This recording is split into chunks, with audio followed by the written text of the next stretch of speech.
Une nouvelle année commence et vous avez besoin d'établir un contact parfois nouveau. Alors, comment faire bonne impression la première fois? C'est la question que nous avons posée à Brice Kamgang, qui lui est coach en développement personnel. Il partage avec nous 5 astuces que je vous invite à suivre dans la rubrique coaching.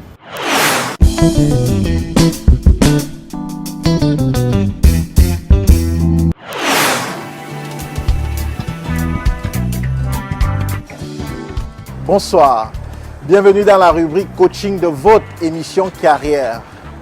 Comment faire une première bonne impression? Vous n'aurez jamais la seconde chance de faire une première bonne impression, a-t-on souvent dit.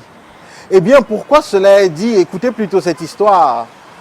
Il était une fois des jeunes qui étaient dans une université et qui recevaient la visite d'un grand dirigeant d'entreprise, d'une multinationale. Il était question d'une poignée de main, de quelques échanges et du partage d'un repas. Alors le dirigeant est arrivé, il a serré la main de chaque étudiant et après ils ont fait la visite, ils ont mangé.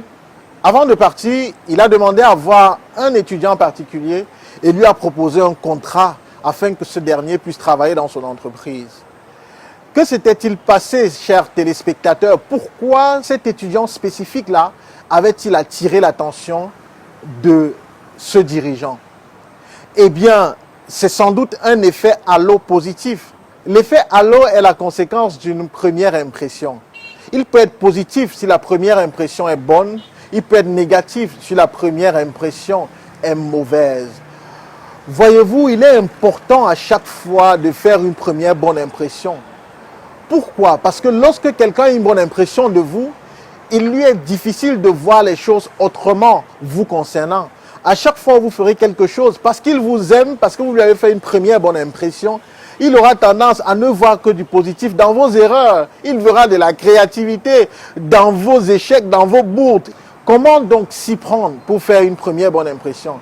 Eh bien, vous pouvez mettre en valeur 5 éléments pour faire une première bonne impression.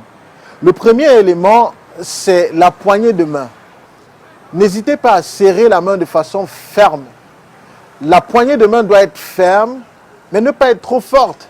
Le deuxième élément, c'est le contact visuel. Lorsque vous serrez sa main, regardez-le dans les yeux. Lorsque vous lâchez vos premières paroles, vos premiers mots, regardez l'interlocuteur dans les yeux. Pourquoi? Parce que les yeux sont la fenêtre de l'âme. Et lorsque vous regardez quelqu'un dans les yeux, vous vous connectez à cette personne-là. Si vous détournez le regard, on aura l'impression que vous avez quelque chose à cacher. On aura l'impression que vous n'êtes pas vrai dans votre démarche. Le troisième point, c'est le sourire. Souriez systématiquement lorsque vous avez affaire à quelqu'un pour la première fois. Le sourire traduit de l'assurance, de la sincérité. Donc souriez. Le quatrième élément, c'est le caméléon. Soyez caméléon. Essayez de ressembler à la personne qui est en face de vous, dans sa gestuelle, dans le rythme de sa voix. Essayez d'adopter son langage. Essayez de faire comme lui. Nous aimons avoir affaire aux gens qui nous ressemblent. Lorsque vous faites ça, c'est rassurant pour la personne. Parce que quand deux personnes se rencontrent pour la première fois, les égos se mettent en mouvement et ont tendance à se protéger l'un l'autre. Donc, lorsque vous imitez la personne s'identifie à vous parce que vous lui ressemblez. Soyez donc caméléon. Cinquième élément, la vitalité. Montrez de la vitalité et de l'énergie. Nous aimons avoir affaire aux gens qui montrent qu'ils ont de la vie. Nous n'aimons pas avoir affaire aux personnes qui semblent amorphes, qui semblent être malades. C'est psychologique. La personne aura tendance à prendre les distances parce qu'elle ne veut pas vous ressembler. Parce qu'elle ne souhaite pas vous ressembler. Elle ne souhaite pas être comme vous. Voilà pourquoi il est important de faire une première bonne impression. Et ces 5 points, à savoir la poignée de main, le contact visuel, le sourire, le caméléon et la vitalité, vous permettront de faire une première bonne impression.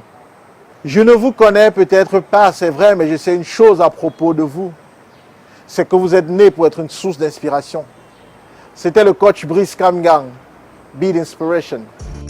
Voilà ce que nous avions prévu pour vous en cette entame d'année 2020. Mesdames et messieurs, notez déjà le rendez-vous de l'émission Carrière sur votre chaîne de télévision.